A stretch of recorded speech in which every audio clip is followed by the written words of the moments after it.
رب اشرح لي صدري ويسر لي امري واحلل عقدة من لساني يفقهوا قولي۔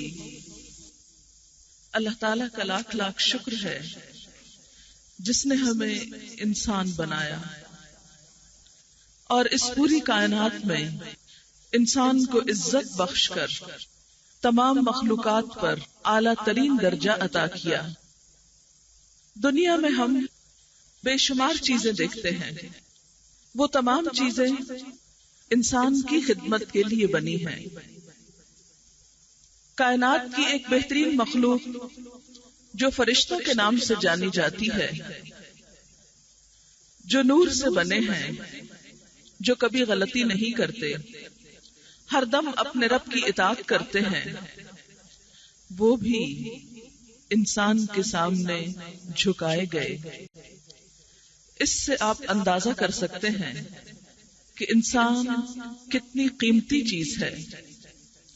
اللہ سبحانہ وتعالی ارشاد فرماتے ہیں وَلَقَدْ كَرَّمْنَا بَنِي آدم، ہم نے بنی آدم کو عزت بخشی۔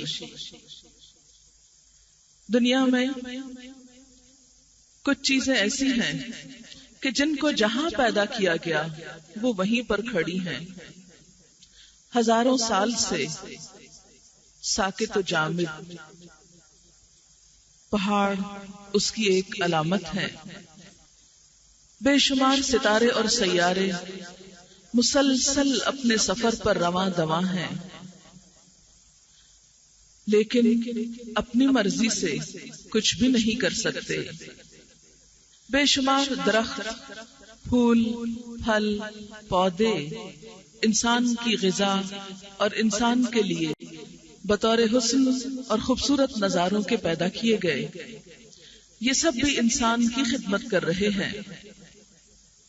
زمین کے اندر بے شمار خزانے انسان کے لیے محفوظ کر دیے گئے، طرح طرح کے جانور جن میں سے کچھ انسان کی غذا ہیں اور کچھ انسان کی سواری کے کام آتے ہیں، یہ سب بھی انسان کی خدمت میں جھکے ہوئے ہیں۔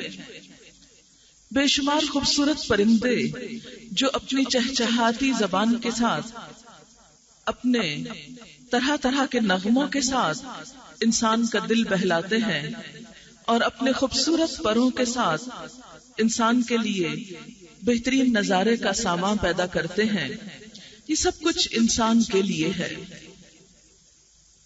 زمین سے آسمان تک اور زمین کے نیچے کئی تہوں میں بے شمار نعمتیں انسان کے لیے رکھی گئی، سب کچھ انسان کے لیے مسخر کیا گیا۔ ارشاد باری تعالی ہے سخر لکم ما فی السماوات وما فی الارض، اس نے تمہارے لیے مسخر کیا جو کچھ آسمانوں میں ہے اور جو کچھ زمین میں ہے۔ طرح طرح کی نعمتیں کچھ سامنے نظر آتی ہیں اور کچھ تو انسان کو نظر بھی نہیں آتی۔ ارشاد باری تعالی ہے وَإِن تَعُدُّوا نِعْمَةَ اللَّهِ لَا تُحْصُوهَا، اگر تم اللہ کی نعمتوں کو گننا چاہو تو گن نہیں سکتے، شمار کرنا چاہو تو شمار نہیں کر سکتے۔ ہمارے جسم کے اندر بے شمار قوتیں، ابھی تو انسان اپنے سیل کو بھی ڈسکور نہیں کر سکا۔ آپ لوگ جانتے ہیں کہ صرف ایک سیل پر جتنی تحقیق ہو چکی ہے، جتنی جینز کے اوپر تحقیق ہو چکی ہے، ابھی وہ بھی مکمل نہیں۔ انسان تو اپنے آپ کو بھی پہچانا نہیں، پوری طرح خود کو بھی جانا نہیں۔ ہماری آنکھ جو کچھ دیکھتی ہے، صرف ایک جھلک دیکھنے کے لیے ہماری آنکھ میں موجود 70 لاکھ سیلز کو کام کرنا پڑتا ہے، جب جا کر ہم ایک دفعہ دیکھنے کے قابل ہوتے ہیں۔ اسی طرح ہمارا سننا اللہ تعالیٰ کی قدرت کی نشانیوں میں سے حیرت انگیز نشانی ہے۔ ایک لقمہ جو ہم کھاتے ہیں، اس کے پیچھے بے شمار قوتیں انسان کی خدمت میں لگی ہوتی ہیں۔ زمین اپنے خزانے اگلتی ہے، بادل پانی برساتے ہیں، ہوائیں بادل اٹھاتی ہیں، سمندر بھاپ بن کے اڑتا ہے، یہ سب کچھ مل کر انسان کی خدمت کرتا ہے۔ سوال یہ پیدا ہوتا ہے کہ وہ انسان جس کو اتنا کچھ دے دیا گیا، پوری زمین اس کے لیے ایک دسترخوان بنا دی گئی، آکسیجن مفت میں اس کو فراہم کی گئی، مسلسل اس کو پروڈیوس کیا جا رہا ہے تاکہ انسان سہولت سے سانس لے سکے، انسان کے اندر طرح طرح کے جذبات، ان کی سیٹسفیکشن کا سامان اللہ نے کیا۔ سوال یہ پیدا ہوتا ہے کہ آخر یہ سب کچھ کیوں، کس لیے، ہم نے کیا کیا تھا، ہم نے اللہ تعالیٰ کو کیا دیا تھا، ہم نے اپنی آنکھوں کو لینے کے لیے آخر کیا خرچ کیا، یہ بولنے کی بے مثال قوت جو اللہ نے ہم کو دی، اس پر ہمارا کیا خرچ آیا۔ دنیا میں کئی انسان آپ نے ایسے دیکھے ہوں گے کہ جو نہایت خوبصورت شکل و صورت رکھنے کے باوجود بول نہیں سکتے، سن نہیں سکتے، دنیا بھر کی قوتیں اور دنیا بھر کی دولت ان کو بولنے کی صلاحیت نہیں دے سکتی، حالانکہ منہ کے اندر زبان بھی ہے اور کان کی شیپ بھی ہے، سب کچھ ہے، لیکن وہ صلاحیت نہیں ان آرگنز میں کہ وہ اپنا کام کر سکیں۔ یہ بھی اللہ کی قدرت کی ایک نشانی ہے جو ہم کو بتانے کے لیے ہے کہ اللہ نہ چاہے تو تمہیں یہ نعمتیں کوئی نہیں دے سکتا، تم دنیا بھر کی دولت بھی خرچ کر ڈالو تو یہ نعمتیں حاصل نہیں کر سکتے۔ اللہ نے ہمارے ہاتھوں کو کتنا فلیکسیبل، کتنی بہترین موومنٹ کے قابل بنایا، اگر وہ ان کو سٹل ساکت کر دیتا، اکڑا ہوا بنا دیتا، لکڑی کے تختے کی طرح ہوتے تو ہم کیا کام کر سکتے تھے؟ ہم تو صرف اپنا کھانا بھی نہیں کھا سکتے تھے۔ مختلف جانوروں کے پنجے اور ہاتھ آپ دیکھتے ہیں کہ بسا اوقات وہ ان سے کچھ منہ میں نہیں ڈال سکتے، انہیں کچھ کھانے کے لیے اپنے منہ کو نیچے لے کر جانا پڑتا ہے، لیکن اللہ تعالیٰ نے انسان کو عزت دی اور اسے بہترین نعمتیں دی جس سے وہ عمدہ طریقے سے زندگی بسر کر سکتا ہے۔ تو بات یہ ہے کہ اللہ تعالیٰ نے ہمیں یہ سب کچھ دے کر ہم سے مانگا کچھ نہیں، وہ ہمارے مال و دولت سے بالکل متاثر نہیں ہوتا، اس لیے کہ یہ مال و دولت تو خود اس نے ہمیں دیا ہے۔ وہ ہماری شکل و صورت سے بھی متاثر نہیں ہوتا کہ کوئی شخص کتنا خوبصورت اور کتنا سمارٹ ہے، اس لیے کہ یہ سارا حسن تو اسی کی دین ہے۔ وہ ہماری ذہانت سے بھی بالکل امپریس نہیں ہوتا، اس لیے کہ یہ ذہانت تو اس کی اپنی دی ہوئی ہے، برین کو کام کرنا خود اس نے سکھایا ہے۔ پھر وہ ہم سے کیا چاہتا ہے؟ آخر اتنا کچھ جو اس نے ہم کو دیا تو اس نے ہم سے بھی کچھ چاہا ہوگا۔ وہ کیا چیز ہے جو اس نے ہم سے چاہی ہے؟ وہ دراصل انسان کی بندگی ہے۔ اللہ تعالیٰ تو زمین و آسمان کے خزانوں کا مالک ہے، ہر چیز اس کے قبضہ قدرت میں ہے، اس کے اختیار میں ہے، ہر چیز اس کے حکم پر چل رہی ہے۔ کسی بھی بڑی سے بڑی چیز کو بنانے کے لیے اسے صرف کلمہ کن کہنے کی ضرورت ہے، کن ہو جا فیکون، تو وہ ہو جاتی ہے۔ وہ انسان کو یہ ساری نعمتیں دے کر انسان سے کیا چاہتا ہے؟ کیا کبھی ہم نے اس پر غور کیا؟ کیا یہ سب کچھ اس نے بیکار میں ہمیں دے رکھا ہے؟ آپ تھوڑی دیر کے لیے سوچئے کہ اگر کوئی شخص آپ کو جہاز کا ٹکٹ دے کر یہ کہے کہ جائیے آج اسلام آباد جائیے اور یہ واپسی کا ٹکٹ ہے، پھر 1 دن یا 2 دن کے بعد آپ واپس آ جائیے، تو کیا آپ وہ ٹکٹ لے کے چل پڑیں گے؟ کیا آپ اس سے پوچھیں گے نہیں کہ مجھے یہ ٹکٹ کیوں دیا جا رہا ہے؟ میرے اسلام آباد بھیجے جانے کا مقصد کیا ہے؟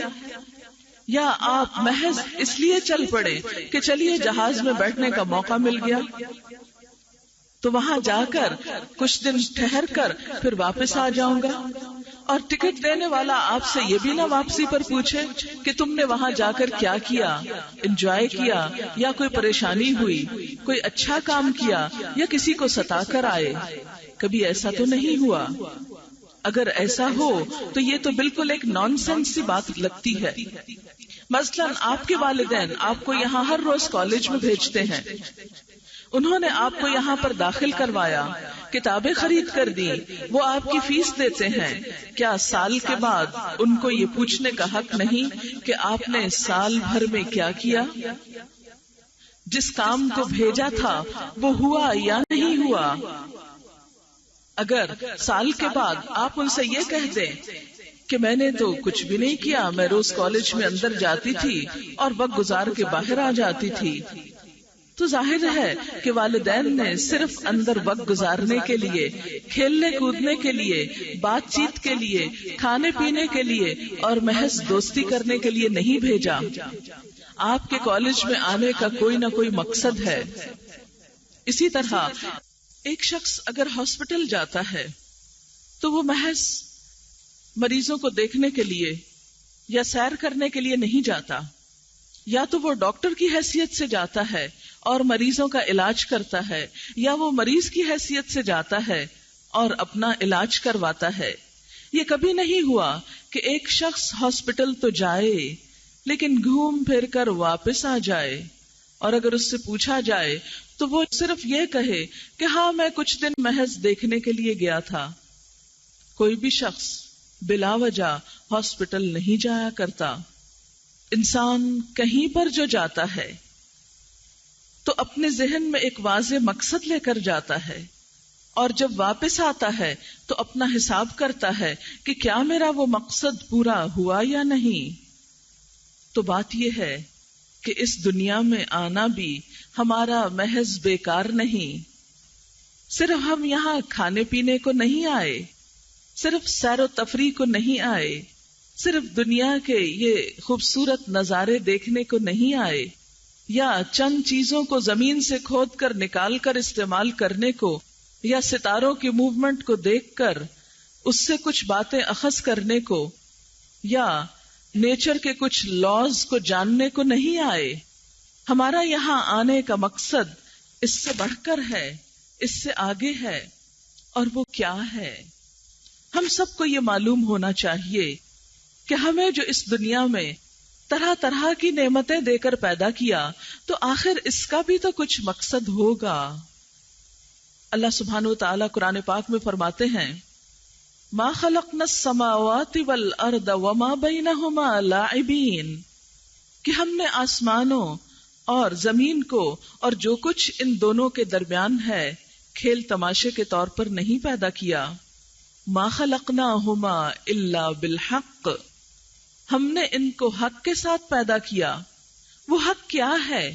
وہ مقصد کیا ہے؟ وہ بات کیا ہے؟ اور پھر انسان کے بارے میں بھی فرمایا، افحسبتم انما خلقناکم عبثا وانکم الینا لا ترجعون، کیا تم سمجھتے ہو کہ ہم نے تمہیں یوں ہی بیکار پیدا کر دیا اور یہ کہ تم ہماری طرف واپس نہ پلٹائے جاؤ گے؟ یعنی انسان کو یہ کہا گیا کہ کیا تم سمجھتے ہو کہ تمہیں یوں ہی دنیا میں کھیل کود کے لیے پیدا کر دیا گیا، بیکار اور بے مقصد پیدا کر دیا گیا، اور یہ کہ تمہیں اس زندگی کے بعد کہیں اور نہیں جانا؟ نہیں، ایسا نہیں۔ اللہ تعالیٰ فرماتے ہیں، اَيَحْسَبُ الْإِنسَانُ أَن يُتْرَكَ سُدًى، کیا انسان سمجھتا ہے کہ اسے یوں ہی بیکار چھوڑ دیا جائے گا؟ اسے یہ سب کچھ دے کر اس سے پوچھا نہ جائے گا کہ اس نے ان چیزوں کو پا کر کیا کیا؟ یقیناً اس سے پوچھا جائے گا۔ اللہ تعالیٰ فرماتے ہیں، وَلَتُسْأَلُنَّ يَوْمَئِذٍ عَنِ النَّعِيمِ، اور تم اس دن نعمتوں کے بارے میں ضرور پوچھے جاؤ گے، تم سے سوال کیا جائے گا۔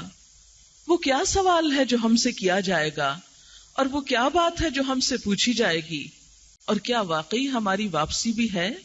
اور یہ ایک یقینی بات ہے۔ جی ہاں، ہر چیز ہم دیکھتے ہیں دنیا میں کہ جوڑا جوڑا ہے۔ اللہ تعالیٰ قرآن پاک میں فرماتے ہیں کہ ہر چیز کو ہم نے جوڑوں کی شکل میں پیدا کیا۔ جس طرح زمین اور آسمان، دن اور رات، سیاہ اور سفید، اسی طرح مرد اور عورت، حتیٰ کہ ان چیزوں میں بھی جوڑے پائے جاتے ہیں جن کو ہم جانتے نہیں۔ سورۃ یاسین تو آپ سب نے پڑھ رکھی ہوگی، اس میں آتا ہے سبحان الذی خلق الازواج کلہا مما تنبت الارض ومن انفسہم ومما لا یعلمون. پاک ہے وہ ذات جس نے ہر طرح کے جوڑے پیدا کیے، اس میں سے جو زمین اگاتی ہے، اور تمہارے نفسوں میں سے یعنی انسانوں کے بھی، اور ان چیزوں کے بھی جن کو تم جانتے نہیں ہو. صرف ایک ہی ذات تنہا ہے جس کا کوئی جوڑا نہیں، اور وہ اللہ کی ذات ہے. باقی ہر چیز اپنا پیئر رکھتی ہے. تو اس دنیا کا پیئر آخرت ہے، اس دنیا کا جوڑا آخرت ہے. دنیا ادھوری ہے جب تک آخرت کا تصور نہ ہو.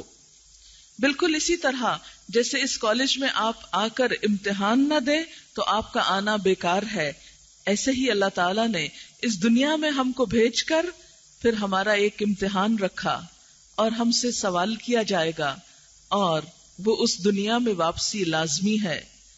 اللہ تعالیٰ نے انسان کے لیے ہر پیغمبر کے ذریعے بار بار یہ تعلیم بھیجی کہ دیکھو تمہیں بیکار بے مقصد نہیں بنایا گیا، تمہیں واپس آنا ہے، تم کو جواب دہی کرنی ہے، اپنے اعمال کے بارے میں بتانا ہے. تو وہ کون سے اعمال ہیں، وہ کون سے کام ہیں، وہ کیا چیز ہے جس کے بارے میں ہمیں جواب دینا ہے، اور وہ جواب کیا ہے؟ آئیے قرآن کی زبانی سنتے ہیں. سورۃ الملک 29ویں پارے کی ابتدا ہوتی ہے، تبارک الذی بیدہ الملک، بہت بابرکت ہے وہ جس کے ہاتھ میں کائنات کی بادشاہت ہے، وہو علی کل شیء قدیر، اور وہ ہر چیز پر پوری قدرت رکھتا ہے، طاقت رکھتا ہے. الذی خلق الموت والحیات، جس نے زندگی اور موت کو پیدا کیا. کیوں پیدا کیا؟ لیبلوکم، تاکہ وہ تم کو آزما کر دیکھے، تمہارا امتحان لے. کس بات کا امتحان؟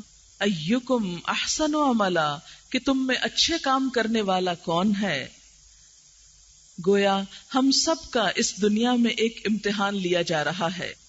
اس دنیا میں ہم کو پیدا کر کے عقل والا، سننے والا، دیکھنے والا بنا کر، پھر اللہ تعالی طرح طرح کی نعمتیں ہم کو دے کر دیکھ یہ رہا ہے کہ میرا یہ بندہ اپنی عقل کو استعمال کرتے ہوئے پیغمبروں کی تعلیم کے مطابق زندگی بسر کرتا ہے یا نہیں، اس کا دنیا میں رہن سہن کیسا ہے. آپ کو معلوم ہے کہ انسان اس دنیا میں دراصل امتحان کے لیے ہے، جیسا کہ اسی آیت میں فرمایا گیا، لیبلوکم، تاکہ تمہارا امتحان لے، تم کو آزمائے. تو گویا ہم سب ایک امتحان میں ہیں. ہم سب کو دیکھا جا رہا ہے کہ ہم کیا کر رہے ہیں. کیا امتحان؟ ایکم احسن عملا، کہ تم میں اچھے کام کون کرتا ہے. گویا ہم سب کے بارے میں اللہ تعالیٰ دیکھ رہے ہیں کہ ہمارے کام کیسے ہیں. کام کیا چیز ہوتی ہے؟ کام اسلام میں 3 چیزوں سے مل کر بنتا ہے. نمبر 1 انسان کی سوچ، جسے نیت کا نام دیا گیا. نمبر 2 انسان کا قول یا بول، اور نمبر 3 انسان کا فعل یا ایکشن، اس کا پرسنل ایکشن اور اس کا انٹریکشن دوسرے انسانوں کے ساتھ، جسے حقوق العباد کہا گیا. ہمارا امتحان ان 3 چیزوں میں ہے. نمبر 1 ہماری نیتیں کیسی ہیں، ہماری سوچ کیسی ہے، کیونکہ حدیث پاک میں آتا ہے انما الاعمال بالنیات، سارے اعمال کا دار و مدار نیت پر ہوتا ہے. جتنی اچھی نیت ہوگی اتنا ہی اچھا صلہ ملے گا. خواہ عمل کم بھی ہو لیکن سوچ اچھی ہو، انسان کا باطن اچھا ہو، انسان کے اندر حسن ہو، تو وہ انسان کے عمل کو کہیں زیادہ خوبصورت بنا دیتا ہے. بالکل ایسے ہی جیسے اچھی زمین، زرخیز زمین، اگر اس میں کوئی معمولی سا پودا بھی لگایا جائے تو وہ خوب پھلتا پھولتا ہے، لیکن ایک بنجر زمین میں اعلیٰ سے اعلیٰ بیج بھی ڈالا جائے تو کوئی بہت عمدہ پیداوار نہیں ہوتی. بالکل اسی طرح جن لوگوں کے دل اچھے ہوتے ہیں، جن کی نیتیں اچھی ہوتی ہیں، جن کی سوچ خوبصورت ہوتی ہے، جو اعلیٰ ظرف ہوتے ہیں، ان کے تھوڑے تھوڑے عمل بھی چھوٹے چھوٹے کام بھی اللہ کی نظر میں بہت پسندیدہ ہو جاتے ہیں۔ اچھی سوچ کے بعد انسان کے لیے دوسرا امتحان اس کی گفتگو میں ہے، اس کی بات میں ہے۔ لہذا انسان کے دائیں بائیں 2 فرشتے ہر وقت بیٹھے اس کے ایک ایک لفظ کو لکھ رہے ہیں۔ قرآن پاک میں آتا ہے وَإِن كُلُّ نَفْسٍ لَمَّا عَلَيْهَا حَافِظٌ، کوئی شخص ایسا نہیں جس پر کوئی نگران موجود نہ ہو۔ ایک اور جگہ پر فرمایا وَإِنَّ عَلَيْكُمْ لَحَافِظِينَ كِرَامًا كَاتِبِينَ، یقیناً تم پر حفاظت کرنے والے ہیں معزز کاتب، عزت والے فرشتے جو انسان کی ہر بات کو لکھ رہے ہیں۔ سورۃ قاف میں فرمایا کہ ما یلفظ من قول الا لدیہ رقیب عتید، کوئی لفظ جو انسان کی زبان سے نکلتا ہے تو ایک حاضر باش نگران فوراً اس کو لکھ لیتا ہے۔ ہم چھپ کر بات کریں، ہم مجلس میں بات کریں، ہم ساری دنیا کے سامنے بولیں، ہم کچھ بھی بولیں، اچھا بولیں یا برا بولیں یا کسی بھی زبان میں بولیں، یہ فرشتے ہر چیز لکھتے چلے جا رہے ہیں۔ قیامت کے دن انسان کا نامہ اعمال اس کے سامنے رکھ دیا جائے گا۔ سورۃ بنی اسرائیل میں آتا ہے اللہ تعالیٰ فرمائیں گے اقرأ کتابک، اپنی کتاب خود پڑھو، اقرأ کتابک کفا بنفسک اليوم علیک حسیبا، آج اپنا حساب کرنے کے لیے تم خود ہی کافی ہو، تم اپنی ججمنٹ خود ہی کر سکتے ہو کہ کیسی باتیں کرتے رہے ہو۔ کیوں؟ اس لیے کہ ہر انسان کو خود پتا ہوتا ہے کہ وہ کیا کر رہا ہے۔ جھوٹ جب کوئی شخص بولتا ہے تو کسی اور کو پتا چلے یا نہ چلے، سب سے پہلی ججمنٹ انسان کے اپنے دل سے، ضمیر سے اٹھتی ہے کہ میں اس وقت درست بات نہیں کر رہا۔ اسی طرح انسان کسی کی بیک بائٹنگ کرتا ہے، کسی کے بارے میں سازشیں کرتا ہے، کسی کے لیے برے لفظ استعمال کرتا ہے، کسی کو گالی دیتا ہے، یہ سب کچھ انسان کو خود بھی پتا ہے کہ وہ کیا بول رہا ہے۔ اسی طرح جب کوئی شخص اچھے اخلاق سے اچھی بات کرتا ہے تو اس کو خود پتا ہے کہ وہ دل میں کتنا اطمینان پیدا کرتی ہے۔ حدیث پاک میں ہے الکلمۃ الطیبۃ صدقۃ، اچھی بات صدقہ ہے۔ صدقہ صرف مال کا نہیں ہوتا، اچھی گفتگو کا بھی ہوتا ہے۔ کسی سے اچھی طرح بات کرنا، اچھے اخلاق سے پیش آنا، اس کو اچھا مشورہ دینا، اس کو کسی بری بات سے روکنا، امر بالمعروف اور نہی عن المنکر، یہ بھی صدقہ ہے اور انسان کے حق میں نیکی لکھی جاتی ہے۔ لہذا ہمارے اعمال نامے کا پہلا حصہ جو چھپا ہوا ہے وہ سوچ ہے، اور دوسرا حصہ جو ہماری زبان سے ادا ہوتا ہے، ہمارا بول ہے، اس کی بنیاد بھی ہماری سوچ پر ہے۔ جیسا ہم سوچتے ہیں ویسا ہی بولتے ہیں۔ اب دیکھیں، اگر آپ کسی کے بارے میں اچھا گمان رکھتے ہیں تو جب وہ شخص آپ کو ملتا ہے تو آپ بہت خوش ہو کر ملتے ہیں، بہت اچھی طرح بات کرتے ہیں۔ لیکن اگر آپ کے دل میں کسی کے لیے بدگمانی ہے، سوچ اچھی نہیں، تو خواہ وہ شخص کتنا ہی اچھا ہو، آپ ضرور اس کے بارے میں ایک نیگیٹو فیلنگ رکھیں گے اور آپ کی گفتگو میں وہ جھلک جائے گی۔ اگر سامنے نہیں جھلکے گی تو جب وہ اٹھ کر جائے گا تو فوراً ہی آپ اس کے لیے کوئی نیگیٹو ریمارکس دینے لگیں گے۔ یہ کیوں ہوا؟ یہ نیگیٹو بات کیوں منہ سے نکلی؟ اس لیے کہ دل میں فیلنگ نیگیٹو تھی۔ تو انسان جیسے سوچتا ہے ویسے ہی بولتا ہے، اور جو چیز بار بار بولتا ہے وہ اس کے اپنے کان پھر سنتے ہیں، اور سن کر وہ سب کچھ پھر دل میں جا بیٹھتا ہے اور پختہ ہو جاتا ہے، اور پھر دل میں جو کچھ آتا ہے پورے جسم پر پھیل جاتا ہے۔ آپ کو معلوم ہے نا کہ نبی پاک صلی اللہ علیہ وسلم نے فرمایا کہ خبردار، جسم میں ایک ٹکڑا ہے، اگر یہ بگڑ جائے تو سارا جسم بگڑ جاتا ہے۔ اذا فسدت فسد الجسد کلہ واذا صلحت صلح الجسد کلہ، اگر یہ بگڑ گیا سب کچھ بگڑ گیا، یہ اچھا ہو گیا سب کچھ اچھا ہو گیا۔ لہذا جب ہمارے دل میں خیالات اچھے ہوں گے تو ہمارے اعمال بھی اچھے ہوں گے، اور اگر دل کے خیالات برے ہوں گے تو خود بخود عمل بھی برا ہوتا چلا جائے گا۔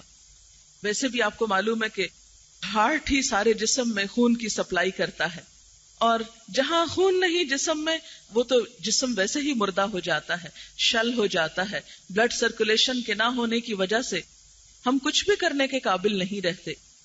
اس لیے آپ دیکھیں کہ جیسا ہم سوچیں گے ویسا بولیں گے، جو کچھ بولیں گے وہی ہمارا عمل ہوگا، ویسا ہی ری ایکشن ہوگا. اور کچھ عمل ہمارے ذاتی ہوتے ہیں، ان میں بھی کچھ اچھے کچھ برے. ان ذاتی اعمال میں کچھ عبادتیں ہوتی ہیں، جس طرح اللہ کا ذکر ہے، جس طرح اللہ کی عبادت میں نماز ہے، حج ہے. اسی طرح روزہ ہے کہ انسان اپنے نفس کو کھانے پینے اور بری چیزوں سے روک کر رکھتا ہے. اسی طرح زکوٰۃ ہے کہ اپنے پرسنل مال میں سے وہ کچھ اللہ کی خوشی کے لیے مقرر اماؤنٹ خرچ کرتا ہے.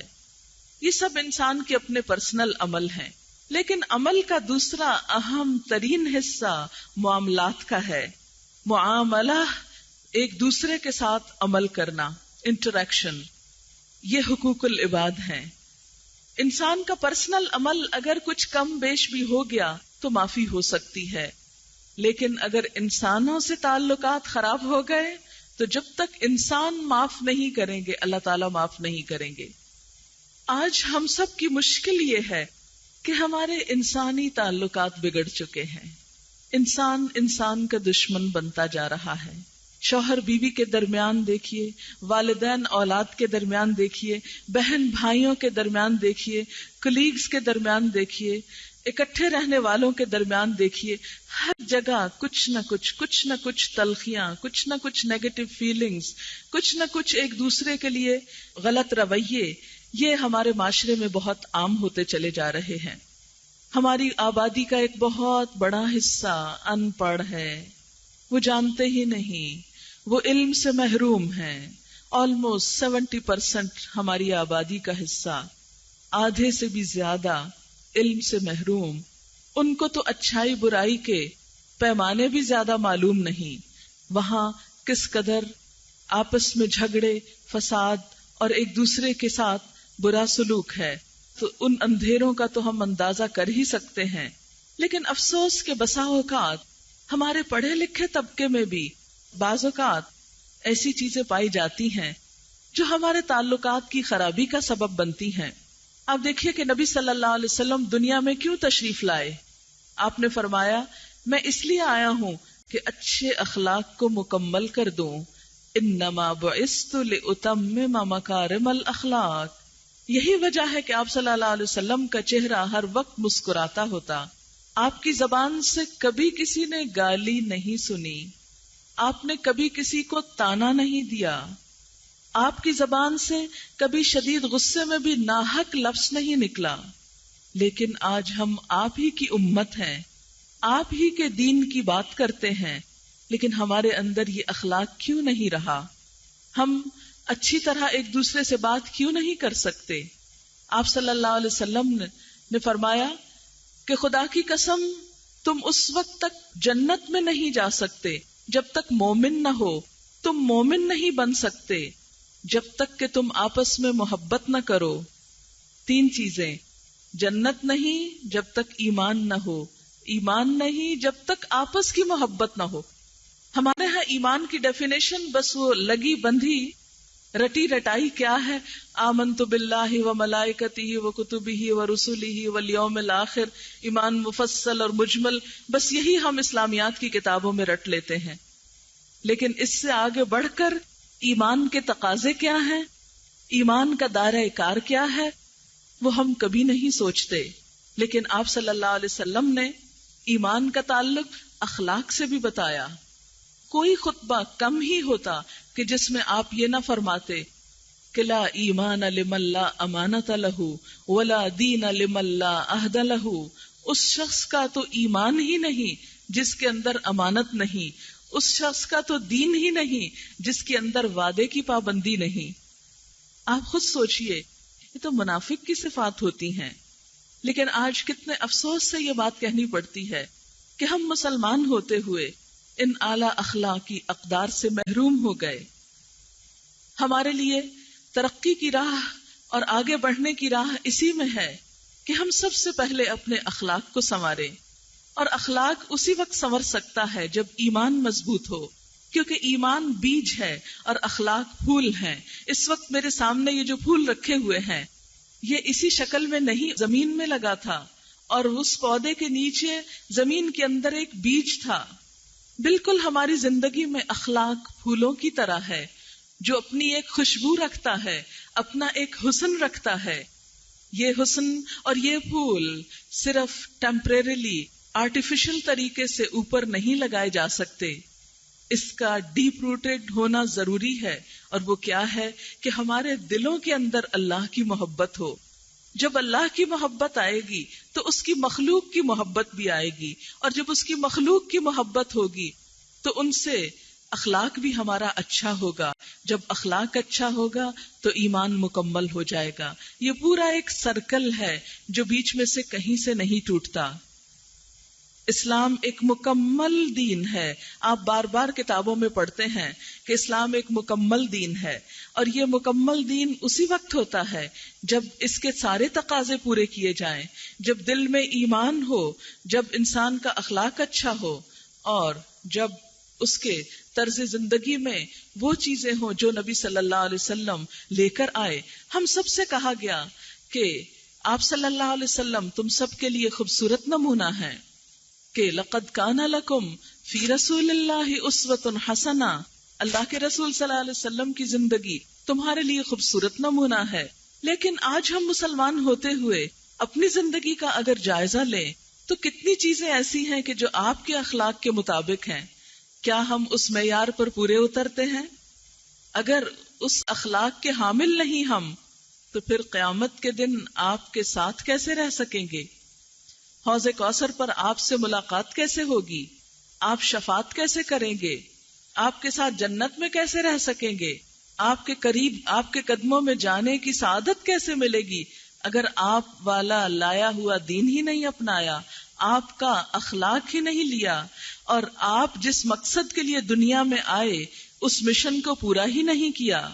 تو بحیثیت امت مسلمہ ہم سب کا فرض بنتا ہے کہ ہم اپنی زندگی کی وہ خوبصورت مثال قائم کریں کہ جس سے ہمارا رب راضی ہو جائے، اور ہمارے لیے بھی وہی سرٹیفکیٹ جاری ہو جو صحابہ کرام کے لیے قرآن پاک میں جاری ہوا۔ کیا؟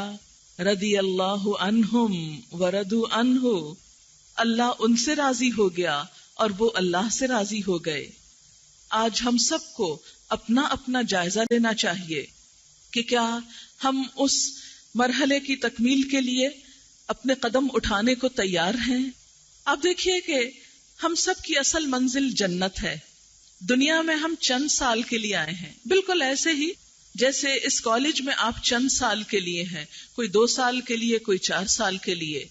یہ آپ کا گھر نہیں، اگرچہ تعلیمی ادارے انسان کے گھر ہی کی طرح ہوتے ہیں، لیکن آپ کا فیوچر یہ نہیں، یہ تو آپ کی تیاری کا ایک مرحلہ ہے۔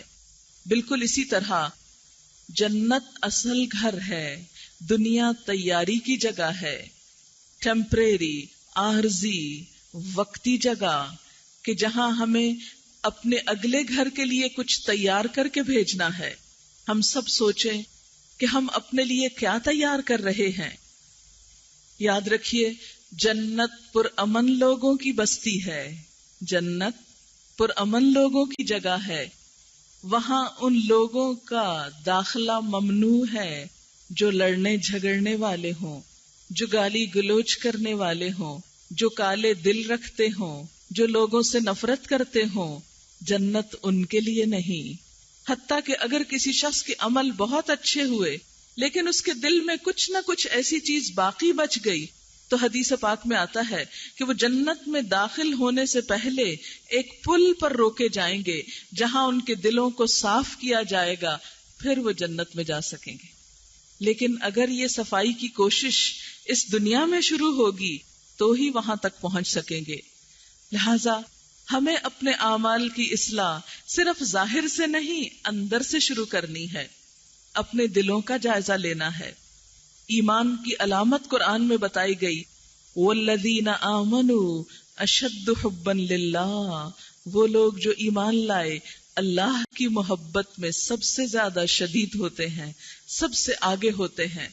لہٰذا ہم سب اپنے دلوں کو ٹٹولیں کہ اس میں اللہ کی محبت کتنی ہے، اللہ کی معرفت کتنی ہے، اللہ کی پہچان کتنی ہے، اور اپنی گفتگو کا جائزہ لیں کہ اس میں اللہ کی بات کتنی ہے. ہم کتنا دن میں اللہ کا ذکر کرتے ہیں.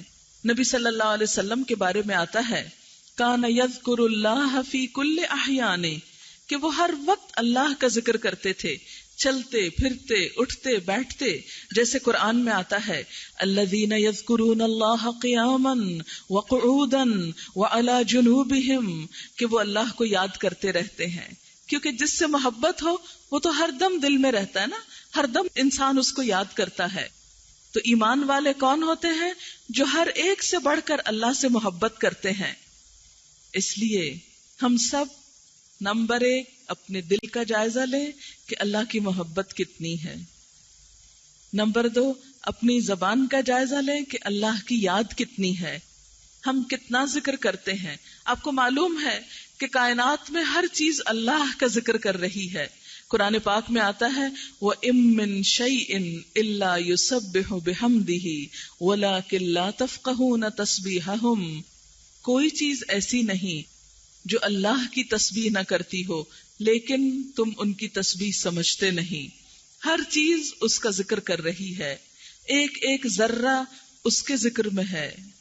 لہذا دوسرا اہم کام جو کرنے کا ہے وہ کیا کہ ہم بھی ذکر کریں. آپ سب جیسے کالج میں آ رہے ہوتے ہیں، ٹریول کر کے آتے ہیں، خواہ پیدل آئیں، خواہ بس پہ آئیں، خواہ گاڑی میں آئیں.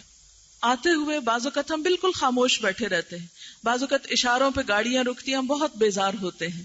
ان سب اوقات کو بہت خوبصورت طریقے سے گزارنے کا نسخہ کیا ہے کہ ایسے وقت میں خاموش نہ رہیں، اپنا وقت نہ ضائع کریں، اور کچھ نہیں کر سکتے اللہ کا ذکر کرتے رہیں. کم از کم ایک تسبیح سبحان اللہ و بحمدہ سبحان اللہ العظیم کی. آپ صلی اللہ علیہ وسلم نے فرمایا کلمتان، 2 کلمے ہیں، خفیفتان علی اللسان، زبان پہ بہت ہلکے ہیں، ثقیلتان فی المیزان، میزان میں بہت بھاری ہیں، حبیبتان الی الرحمن، رحمان کو بہت محبوب ہیں. اور وہ کیا ہیں؟ سبحان اللہ و بحمدہ سبحان اللہ العظیم. کم از کم ایک تسبیح، یا انگلیوں پہ بھی ہمارے اللہ تعالیٰ نے ایسے نشان رکھے ہیں کہ جن پہ ہم بیٹھے بیٹھے انگنت دفعہ بھی تسبیح کر سکتے ہیں. ہم اگر اپنا معمول بنا لیں تو ہمارا کچھ بھی نقصان نہیں.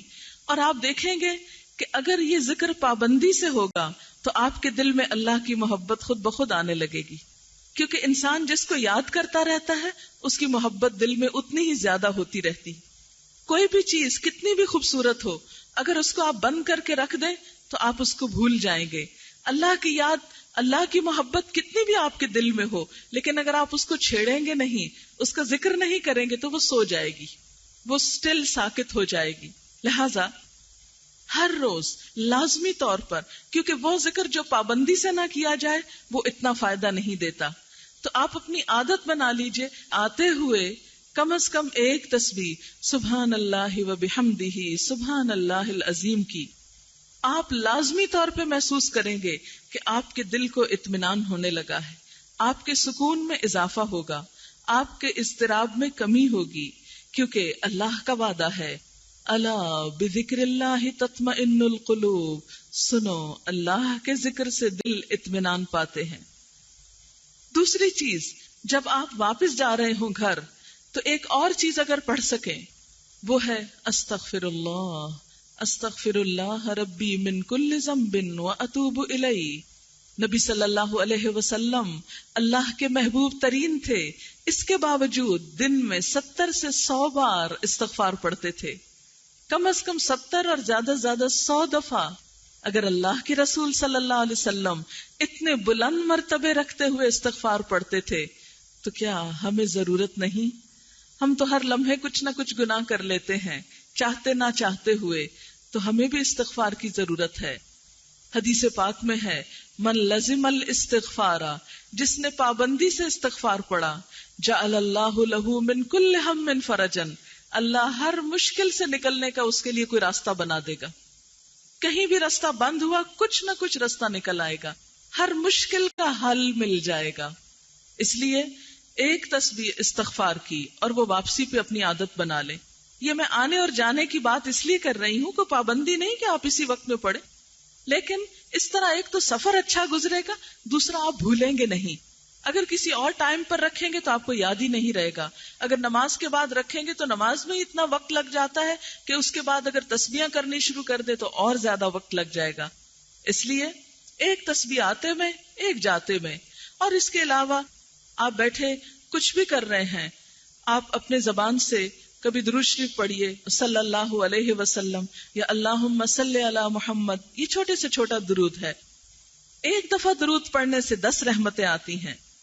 تو انسان اللہ کی رحمتوں کے سائے میں رہتا ہے اگر اس کی زبان درود شریف کے ساتھ ذکر میں مشغول رہتی ہے. اسی طرح اگر کبھی پریشانی ہو تو لا الہ الا انت سبحانک انی کنت من الظالمین، یا حی یا قیوم برحمتک استغیث، اور اسی طرح دیگر مسنون اذکار آپ کر سکتے ہیں. تو پہلی چیز دل میں اللہ کی محبت، اور اس کو لانے کا طریقہ کیا ہے؟ اللہ کا ذکر. اور تیسری چیز جو عمل کو بہتر بنانے کے لیے ہے وہ کیا ہے؟ اللہ کی کتاب قرآن. زندگی میں ہم کتنی کتابیں پڑھ ڈالتے ہیں. اس دنیا سے جانے سے پہلے کم از کم ایک بار اللہ کی کتاب کو ضرور پڑھ لیجئے. دیکھیں تو صحیح اس نے کیا بھیجا.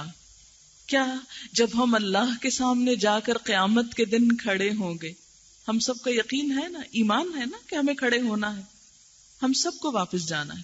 کوئی بھی ہمیشہ یہاں نہیں رہتا، خواہ کوئی نبی ہو، پیغمبر ہو، ولی ہو، بزرگان دین ہو، کوئی عام انسان ہو، سب کو واپس جانا ہے. ہر ایک اپنے لمیٹڈ پیریڈ کے لیے دنیا میں آیا اور واپس جا کر اپنے اللہ کے حضور کھڑے ہونا ہے. اگر اس نے پوچھا کہ بتاؤ جو کتاب میں نے بھیجی تھی اس کا کیا کیا تھا؟ یہ اللہ کا کلام ہے جو ہمارے اور اللہ کے درمیان کمیونیکیشن کا ذریعہ ہے، تو ہم کیا جواب دیں گے؟ اس لیے آپ سب پڑھے لکھے لوگ ہیں، زندگی میں ایک دفعہ کم از کم پورا قرآن سمجھ کر ضرور پڑھ لیجئے. اور اس کے لیے کوئی بھی طریقہ ہو سکتا ہے، صبح کا کچھ وقت یا رات کا کچھ وقت یا دن کا کچھ وقت. دیکھیں 24 گھنٹوں میں کیا چند منٹ ہم اللہ کی کتاب کے لیے نہیں رکھ سکتے ہیں. میں بھی جب آپ ہی کی ایج میں تھی، کالج میں تھی، اسی وقت میں نے فرسٹ ٹائم پوری تفسیر پڑھی تھی. میں ہر روز کالج سے واپس جانے کے بعد، کالج کا پڑھنے کے بعد کم از کم آدھا گھنٹہ ضرور تفسیر پڑھتی. اور اس تفسیر کے پڑھنے کا اتنا فائدہ ہوا کہ اللہ کی بہت محبت دل میں آئی. پھر ایسے جذبات تھے کہ اتنی خوبصورت باتیں ہیں، یہ سب لوگوں کو نہیں پتا، اوروں کو بھی بتانی چاہیے. اور وہ پھر آہستہ آہستہ میری زندگی کا ایک مشن ہی بنتا چلا گیا، کیونکہ اللہ کا کلام اتنا خوبصورت ہے جو اپنے دل کو تو اطمینان دیتا ہی ہے، لیکن جب انسان دوسروں کو دکھی دیکھتا ہے تو سوچتا ہے کیوں نہ ان کے دکھ پہ مرہم رکھنے کے لیے یہ باتیں ان کو بھی بتا دی جائیں. جیسے ابھی میں نے کہا کہ ہمارا امتحان گفتگو کا بھی ہے، تو جب انسان اللہ کی بات پڑھتا ہے تو اللہ کی بات ہی گفتگو میں خود بخود شامل ہو جاتی. ضروری نہیں کہ آپ آیتیں کوٹ کریں اور بہت بڑے لیکچرز دیں اور بہت بڑی بڑی اسکالرلی باتیں کریں، نہیں، بہت سمپل انداز میں کوئی چھوٹی سی اچھی بات کسی کو سنا کر اس کا دل خوش کر دیں، یہی آپ کے لیے ایک بہت بڑا صدقہ ہو جائے گا. اسی طرح اپنے معمولات میں مال کا صدقہ بھی کچھ نہ کچھ ضرور کیا کریں، تھوڑا بہت، چاہے کوئی کھانے کی چیز ہو، کیونکہ ہر شخص کے اوپر صدقہ واجب ہے. ذکر بھی اگرچہ صدقے کی جگہ لیتا ہے، لیکن صدقہ بلاؤں کو ٹالتا ہے، آفات کو دور کرتا ہے، دل میں نرمی پیدا کرتا ہے. آپ صلی اللہ علیہ وسلم کے پاس ایک شخص آیا، کہنے لگا یا رسول اللہ صلی اللہ علیہ وسلم، میرا دل بڑا سخت ہے، مجھے بتائیے کہ میں کیا کروں. آپ نے فرمایا یتیم کے سر پہ ہاتھ رکھو، یتیم کے سر پہ ہاتھ رکھو اور مسکین کے ساتھ بیٹھ کے کھانا کھاؤ. مسکین کے ساتھ بیٹھنا، کسی مسکین کو کھانا کھلانا، یہ ایسی چیزیں ہیں جو انسان کا دل نرم کرتی ہیں. ہمارے آس پاس ضرور ایسے ضرورت مند لوگ موجود ہوتے ہیں کہ جن کے سینوں میں ہمارا جیسا دل ہے، جن کی خواہشات ہیں، جن کی حسرتیں ہیں، جن کا پیٹ بھوکا ہے، اور جو علم سے محروم ہیں، جو لباس سے محروم ہیں. کیا ہم اپنی زائد از ضرورت چیزیں ان کے استعمال میں نہیں دے سکتے؟ دے سکتے ہیں، تھوڑی سی توجہ کی ضرورت ہے. اگر ہم سب پاکستانی جن کے پاس کچھ ضرورت سے زائد ہے وہ ان کو دے دیں جن کے پاس کچھ نہیں، تو بہت جلد خوشحالی آ سکتی ہے. امت مسلمہ تو ایک جسم کی طرح ہوتی ہے جس کا ہر عضو دوسرے کو سپورٹ کرتا ہے. آپ نے فرمایا ایک عمارت کی طرح ہوتی ہے جس کی ہر اینٹ دوسرے کو مضبوط کرتی ہے. کوئی بھی انسان ہو، خواہ وہ ہمارے مذہب کا ہو یا نہ ہو، لیکن وہ اللہ کی تخلیق تو ہے نا، اللہ کی مخلوق تو ہے. اس کے ساتھ خیر خواہی، اس کے ساتھ بھلائی، اس کے ساتھ اچھا سلوک، یہ مسلمان کا شعار ہونا چاہیے. سب سے پہلے کام مسکرانا سیکھیے انسانی معاملات میں. نمبر 2، سلام کرنا شروع کیجیے. آپ دیکھیں گے کہ بہت سارے لوگوں کے ساتھ آپ کے تعلقات خود بخود اچھے ہو جائیں گے. عموماً بچیاں جب شادی کے بعد سسرال جاتی ہیں تو بہت بگاڑ شروع ہو جاتے ہیں. ساس بہو کا جھگڑا ہمارے معاشرے کا ایک اہم ترین ایشو بن چکا ہے. ینگ ایج میں طلاق کا ریشو بڑھتا چلا جا رہا ہے. ان مسائل پہ کیسے قابو پایا جائے؟ صرف اپنے حقوق جان کر نہیں، کچھ سیکریفائس کر کے. اس اچھے انسانی تعلقات کا آغاز مسکرانے سے اور سلام میں پہل کرنے سے. اگر یہ 2 چیزیں ساتھ رہیں تو انشاءاللہ بہت سے مشکل مرحلے آسانی سے طے ہو جائیں گے. آج کے لیے بس یہی چند باتیں آپ کی خدمت میں گوش گزار کرنا تھی. اللہ کرے کہ ان میں سے کچھ تو عمل میں رہ جائیں. اگر رہ گئیں تو میں سمجھوں گی کہ میرا آنا کسی کام آ گیا. اللہ تعالیٰ آپ سب کو دنیا اور آخرت کی بہترین خوشیاں عطا کرے اور ہم سب کو بہترین انسان بنائے اور جنت جیسی پرامن بستی میں رہنے کے قابل بنائے. وآخر دعوانا ان الحمد للہ رب العالمین. والسلام علیکم ورحمۃ اللہ وبرکاتہ.